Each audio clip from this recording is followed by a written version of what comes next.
Hey there, Susan Bach here. Welcome to another edition of Fabulous Feature Friday. I'm here this week with Shelly Southall. Hi, Shelly. Hi, Susan. Oh, I'm so excited you're here. I've known you for years, really long time now that I stop and think about it, which is awesome. And I'm just delighted that you were able to join us today because you have such an inspiring, enlightening, encouraging story that I want to jump right in if that's okay with you. Absolutely. I'm excited. Okay, cool, because we have so much to talk about. Yeah. So Shelley spent life cowering in the shadows of obesity. In 2002, gastric bypass surgery helped her shed 101 pounds. Egads. Soon, however, the weight began to creep back on, slowly at first, until she had regained over 40 pounds. Tired of living with the shame, self-doubt, and fear, Shelley decided to conquer the beast. Today, she's facing her fears and pursuing her mission to help others to get control of their bodies and their lives through bite-sized changes. I love that, Shelley. Bite-sized changes. That's just a terrific expression. Great visual. So let's just jump right in with something really simple, Shelley. And if you would please share with our listeners today, what is your passion and how are you turning that into a business? Well, as you mentioned, my passion is helping people who have had weight loss surgery but are struggling with regain coming back on, or for some people, it's just the fear of regain. And this is something that I feel very personally about because this is me. This is something I struggled with for well over a decade. So I really understand the deep shame that goes along with it because in your mind, I told everyone I had weight loss surgery. So in my mind, when I started putting weight back on, I was like, oh my gosh, everybody knows that I've had this surgery and I still can't keep it under control. And you just want to cower in the shadows and you feel desperate, you feel alone and afraid. So I was really inspired to not only help myself, I mean, that's a really fortunate byproduct of this, but to help others at the same time. And I think to give you a little bit more insight, I should probably share a little bit about my struggle. So please get a taste for how deep this goes. And, going back, it all started, I was heavy as a kid. My doctor put me on my first diet in third grade. And that kind of began my yo-yo roller coaster life with dealing with obesity. And so, I mean, from a kid, I was dealing with nutritionists and going to Weight Watchers camps for kids. I mean, always positive, very supportive environments. But, as a kid especially, you get made fun of a lot. So right. it really kind of shaped how I think about myself. And I always felt kind of less than. And this went on and on and on. And, tried every diet, tried shrinks. I mean, you name it, I did it. And I found myself at 33 years old, I wasn't just obese, I was sick. And I mean, really sick. I mean, I had high blood pressure. I was borderline type 2 diabetic, acid reflux, PCOS. I mean, I would go to bed at night sometimes with my heart beating so fast, I'd be like, am I going to wake up in the morning? And I mean, that's just at 33. Oh. So I decided, well, actually, the thing that really was a catalyst to me making a decision to make a change was a letter. And I had come home from work one day and there was a hand-addressed envelope in my mailbox. And I'm like, oh, this is interesting, and this was back in the day when you still got snail mail. Back in the day. Back in the day. So anyway, I was kind of eager, opened this letter, and quickly that eagerness just changed to total despair because inside that envelope was what had looked like something someone had ripped out of a magazine for diet pills. And it said, Shelly, I think you should try this. And it wasn't signed. So here I am, I'm like, okay, I've gotten to the point where, my weight challenge is so obvious that I have people sending me anonymous letters. And I was so devastated. I mean, I cried for a week. I remember, being at work in the days following, just trying to hide over my computer so no one could see me because I kept bursting into tears. And I mean, the truth was I wasn't living. I mean, I was alive, but I wasn't living because at over 100 pounds overweight, I couldn't even walk and talk at the same time. So I wasn't participating in life.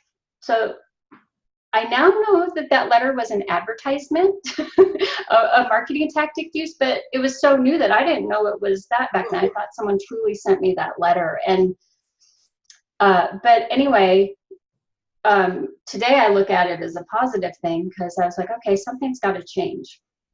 And this was about the time that, I'm not sure if you're familiar with Carney Wilson, the pop star Wilson Phillips. She went through weight loss surgery live online at that time. So I'm like, and I had attended Weight Watchers camp with her as a kid. I didn't know her, but I felt an affinity with her. And I'm like, well, she's tried it. She's lost all this weight. I'm going to do it. So I had weight loss surgery, lost 101 pounds. My doctor said, Shelly, this is just a tool. You have to change your thinking, your behavior, and your life. But I was like, oh, that's not me. This is my miracle pill. My miracle pill, life will change. And, but not too much more than a year later, I found weight slowly creeping back on. And that was because I was allowing my bad habits to come back in my life. So anyway, after all the years of struggling with regain after weight loss surgery, I got to a point where I probably gained back about 45 pounds of what I'd lost. And so at my 15-year surge anniversary, I decided something has to change. So that's when I started saying, okay, I'm going to research this, I'm going to figure it out, and I'm going to share what I'm learning with other people and turn this into a business as well. So that's how I got here today, and that's why I am so passionate about and connected to what I'm doing. Oh, I can hear the energy that you have. I can hear the pain as well as the exhilaration in your story. I cannot imagine the profound emotional impact this has had on you. It's just, it's heartbreaking. And I've known you for a long time, Shelly, but I only recently learned that this is your second time at bat pursuing your passion. So tell me why you think you didn't hit it out of the ballpark the first time around. Yeah, that's a really good question. And, the truth is I tried going down this path about 10 years ago. Really? Yeah, and the focus was a little bit different. My focus then was more on speaking to an audience that was very excited about weight loss surgery, that had just gone through it. So they're in like that magic time and life is grand. And so what I was pursuing at that time is I had this grand vision that I was going to create a support website and also write a book. And I think I struggled with what many people refer to as the who am I syndrome. And also, by that time, it was 10 years ago, but it was, 5-6 years after my surgery. And I had already put back on probably a good 30 pounds. So I think a part of me felt like a fraud too. And then combine that with the fact that I'm an introvert too, and very fearful of doing a lot of things you have to do to build a business. I think that kind of all came together. So what I did is I hid behind perfectionism as my excuse. So rather than getting out there and doing the things I should have been doing, I decided to perfect my business plan 100 times before or just a little bit more research. So, but it was really my tactic to avoid my fear. Whereas what I should have been doing was I should have been getting out there and talking to people that were in my target audience. I should have been going ahead and putting material out there, not worrying about it being perfected, but putting material out there and taking a deep dive to find out, okay, what do you like? What do you don't like? And asking questions to people I'm trying to serve to find out what they need. Because the truth is, at the end of the day, you can spend a million hours putting something together, but your audience is always going to tell you what they need. They're the ones who are really going to be, the major contributors in putting together whatever material you're sharing with your audience. So, so that's what I'm doing today. I'm doing my focus is different because I'm focusing on people struggling with regain, but now I'm not waiting to perfect things. Like, for instance, less than a year ago, I started a YouTube channel, and I was still carrying the 45 pounds of regain. And, in the past, that fear and that voice of fear would have been saying, oh, maybe you should wait to lose a little bit of weight before you do those videos. Or maybe you should fine tune your messaging a little bit before you do those videos. So today I'm ignoring that. I did it 45 pounds overweight, so did some research. I'll throw this out here and ask people to respond and tell me what they think, so I can fine tune it for next time. And I mean, you better believe it, when I published that first video, I probably sat in front of my computer for a good 20 minutes with my finger frozen over the mouse before I finally just shut my eyes and clicked it. But I did it. And then also other things I'm doing today too is focusing on continually developing the content. So I have a goal where my goal is to write 1,000 words a day. And and then also the big thing I'm working on right now is an educational pilot that'll be a paid for program, because all of my YouTube content is free. I'm just putting it out there to help people like me. So I'm working on this pilot, and I say pilot because, again, rather than letting fear get in my way of forward momentum, I'm putting a pilot out there, and I'm telling people in advance, hey, it's going to be rough. And because it's going to be rough, I am going to give it at a very discounted rate. And all I ask is that you give me honest feedback. And if you got value out of it, provide a testimonial at the end. So basically, by doing that, I'm not letting the fear get in my way. I'm getting it out there, and people are going to be able to help me develop it in the process. So anyway, coming around full circle, I'm okay that I chickened out 10 years ago, because I think I'm in a much better place, and I think I have a much stronger story to tell that will truly help people that are struggling and in a bad place. What I find value two different aspects of your story, Shelly, and thank you for being so authentic and vulnerable in sharing this. Not only are you providing a tool, a resource to people who are battling regain after surgery, but for those of us women entrepreneurs who have been paralyzed by fear and paralyzed by perfection and paralyzed by analysis paralysis, you have overcome those things. So your story is equally inspiring, and I think and helpful in both aspects, overcoming fear and honoring the passion that you have and helping others who are battling the same battles that you're dealing with. And congratulations on the weight loss. I have to say, you look fabulous. So thank you. as it's been my experience so often, clients who come to me are in dealing with who is their ideal client. More often than not, we are our ideal client. We know the struggles, we know the battles, we know the obstacles. And because we're on the other side of it, we can provide inspiration, direction, and very useful strategies and tactics to women who are not yet there. So that's what I see you doing for women is you're holding out this beacon of hope, saying, if I can do it, you can do it. That's awesome. Thank you. Would you share with us the name of your YouTube channel? Sure, it's WLS Delight. And for those of you that don't know, WLS is the acronym for weight loss surgery. Excellent. So I have just a couple more questions for you. You've talked about what it was like and then what changed.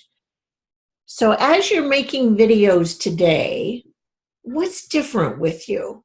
What's changed on the inside and what's changed on the outside?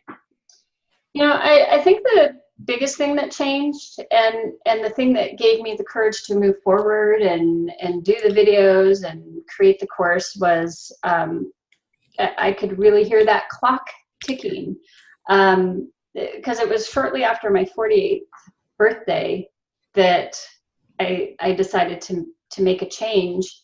And I think it was because here I am approaching 50 and, I could get hit by a car tomorrow, and what have I achieved in this life? How can I make a difference, leave a legacy to leave behind where I've touched other people's lives? I mean, obviously you touch the people, your friends and family, but of course, I really was like, life is such a gift. I want to do more. So I'm sure you know who Zig Ziglar is, and he had a funny quote on fear. He said, there's two things you can do, and both follow the FEAR acronym. You can forget everything and run, or you can face everything and rise. And so I decided it's time to rise. And, I have to say thank you to you too, because you've been one of my inspirations. And, you kind of got my engine revving when you would share your message of happiness is an inside job. That's one of my favorite quotes ever. And then, I think it really helped inspire me to put my push down on the gas pedal when you started talking about creating a unique voice in your business, because it made me kind of take a deep dive and realize, I have, the experience I've had through this journey. I think it puts me in a position to give insight and inspiration to other people that are suffering on such a deep level like I was. Well, you've touched on so many emotions that we all deal with and struggle with in various ways. Not only the fear, but you mentioned shame. I mean, just imagine carrying that with you every day, and then how that erodes your self-confidence.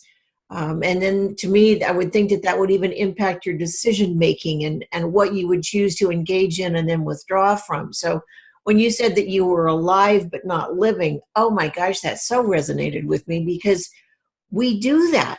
We become victims of our own decisions, if you will.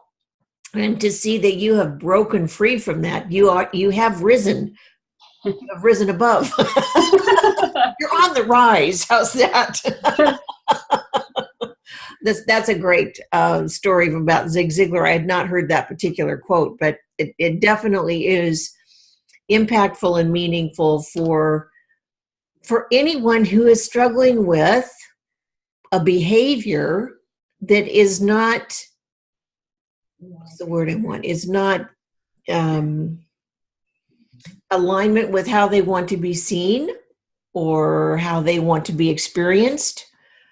And to your point about looking at your legacy, it sounds to me like you have discovered and embraced what you want to be known for. Absolutely right. And, I still have fears around it. And every day, every single day, I do have to push myself to do things that scare me. But, I think when you really connect with your passion and you connect with your voice and you're able to commingle that with what you want to do professionally with your business, I think it helps you get past the fears a lot easier. Do you find, Shelley, too, that by taking action, even though you're fearful, that then is giving you perhaps some courage and self-confidence to even do the next thing, even though it's a bit uncomfortable? Absolutely, because every time you do take a step forward facing those fears, it's a win. And every time you get a win, it helps fuel you to do it again, because you're like, you know, you get all those happy chemicals going when you know, so you want to find that again. So that can sometimes be much more powerful than the fear. I can say on a personal note, Shelley, that I have watched all of your videos on WLS Delight, and they are so powerful. I think that's one word that I would use, and motivating. There is a genuineness to what you're sharing, and I can feel that there's such a lack of judgment. You're coming through with awareness of this. I know what it feels like. You're meeting your clients where they are, because that's where you've been. You know what that feels like. And in an absence of judgment, you're saying, and you can change behaviors. And I love your expression, bite-sized changes. Can you share with us just a little bit about that? Well, I have a confession to make. You helped me come up with that. I didn't know that. Yes, you did. Oh, thank you. Yes, we were out one day, and I was telling you about the course that I was developing, and it was just, you know, a little idea in my head then. And you actually said, "Oh, bite-sized changes would be perfect." And I said, "Can I use that?" And you said, "Yes." so credit to you on that. But really what it's all about is when I look back at the countless diets and lifestyle changes I've done over my life, you know, they were always cold turkey. And with everything I've been through, I have a lot of head issues with the weight stuff. So speaking of fear, like I have a fear of losing the foods I love that comfort me. So when I started doing research, I don't know what it was that inspired me to do this different, but I'm like, you know, the cold turkey has never worked. I intentionally wanted to do it slowly. I didn't want to just like, boom, everything's off, and then I'm starving and I go binge and it all comes back on. I wanted to make very slow, intentional, gradual changes. So I said, you know, I was going to do one thing. I'm just going to focus on one thing. And I remember specifically, because at that time I wasn't carefully planning out, but the one thing I changed first was I had let the habit of drinking diet soda creep back into my life. And doctors say different things, but in the weight loss surgery community, it's frowned upon, especially because of the carbonation. There's some people say it can stretch your little pouch and whatnot. And whether that's true or not, I noticed I could eat a lot more food when I had diet soda in my life. So my one thing I changed was, I'm like, okay, I'm going to stop drinking diet soda. And I replaced it with water or tea. And when that became normal for me, and, you know, I didn't feel like I was struggling with it, I added one more habit.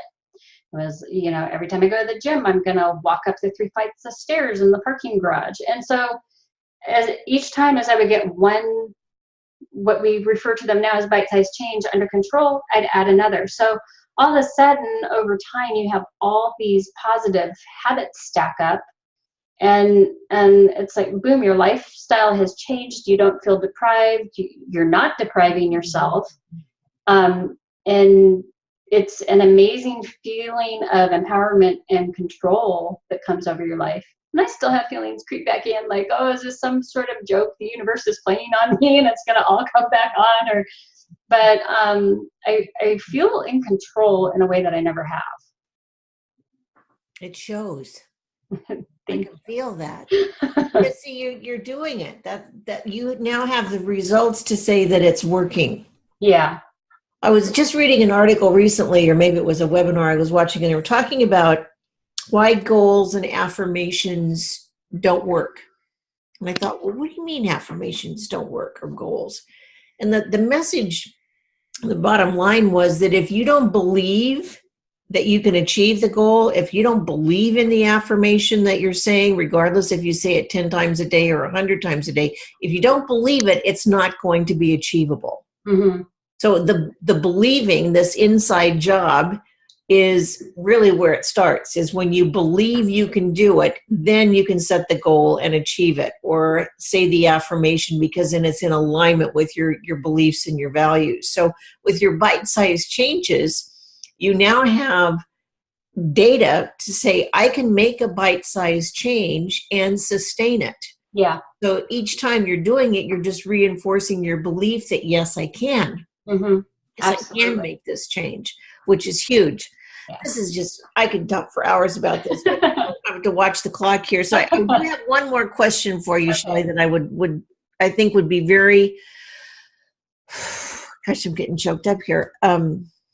Very helpful for us to hear. And that is, you have a 10-year-old niece. Now, if she were in the audience today, what advice would you give to her about facing her fears and pursuing her passion? Yes, my 10-year-old niece, Sydney, is one of the lights of my life. And I truly hope that she doesn't struggle with fear the same way I did, but I know in reality most of us do. So if I were to give her advice, I would say, there's 3 things that I would focus on when it comes to overcoming fear in your life. And like everything I do now, these 3 things I recommend are, I do everything in bite sizes. I find it a lot easier, but the first thing is to plan, but I call it bite-sized planning. Making lots of small goals, because a lot of times if you make one big goal a year out, it's so much easier to procrastinate, put it off. Right. Do smaller goals, like a daily goal, a weekly goal, and you actually stop and celebrate those. I think it's very helpful. But my one thing where I kind of twist this up in the planning is, whatever amount of time you think you should allot for, cut it in half. Oh. Because I don't know, if you're kind of like a fear-based person like me, I'm always padding the time because I want to make it easy on myself. I want to give myself that time to procrastinate and all that. So that's so bite-sized planning. And the next thing is taking action. And again, bite sizes are fine as long as you're doing something every day. I don't care how small it is. You need those small wins to keep going. And when you're taking the actions, I think it helps you move beyond the fear. It does. And, to me, procrastination is one of in my life, that's the way that fear shows up. And procrastination is where dreams go to die. So it's always taking that action. And then the third thing is to be a student. And this is something, this is some wisdom that actually came from my husband, who happens to be one of my biggest supporters. And I feel so lucky to have him in my life. But he is a guy that just devours learning. He loves to learn. And one thing he said to me that so resonated is, to overcome fear, you need to always be learning and practicing. Because the more you learn and the more you practice and practice and practice to master that skill, the easier it is to overcome fear. It's like those things counterbalance fear. So you increase your competence, you increase your confidence, and the fear goes down. So those are the 3 things I would say to Sydney. Go out there, go for your dreams. And these are 3 tools you can use to make sure you're not letting fear get in the way of what you're meant to do in your time here on this planet. That's great. So reiterate, bite-size planning, Planning. bite-size changes or action, Actions. and be a lifelong student. Mm-hmm. Learn and practice what you learn. Yes, is some sort of learning or practicing every day. So again, it's bite size. Set an amount that I'm going to read X number of pages a day, or I'm going to do this to learn, or here's a new skill I'm working on, and I'm going to practice 10 minutes a day, or 15 minutes a day, or whatever it is. Bite size. Bite size. That's awesome. Shelly, I thank you so much for your time today, for sharing your tale of fear and overcoming fear, of overcoming procrastination, and perhaps most importantly, overcoming perfection.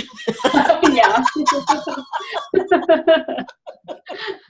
I think that's what a lot of us deal with. So easy to hide behind that. Yeah. So, and on a personal note, as well as a professional note, I would like to thank you, Shelly, for your uniqueness, for being the person you are, and for sharing so much of your wisdom in such a way that it's a bite-sized piece, which is just charming. Thank you.